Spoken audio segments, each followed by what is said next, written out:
Coach, congratulations coach. Again for sure, welcome to the semis muna.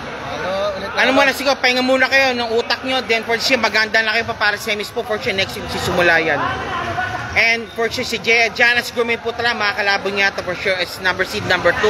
Now you're now seed number 3. Sige po sir. Una, thank you very much po talaga for giving us a good ball game pala. Sir, any word po sir? Thank you sa PSG sa ball team Ayesha Entrance, sa mga sumusuporta rin sa trupo ng Ayesha Entrance. Shout out sa Pilipinas, sa PBC. Okay. And of course, sa pansin ko talaga, no, matatang ito, ang pinangontring yun, ginagangap niyo yung kanilang sentro, yung dalawang sentro, yung bago niya makuha yung rebound, tinatap out niya na para may sumulo ng bola kagad. Kasi sa makikita mo ba sa height advantage, lugi kami sa haba. Oo nga, oo nga. So, ginagawa namin, so sinasabi ng mga big man namin, pag hindi natin kaya po ulit, tapit-tapit tayo, tapos po. Yun ang ginawa nyo ngayon pala.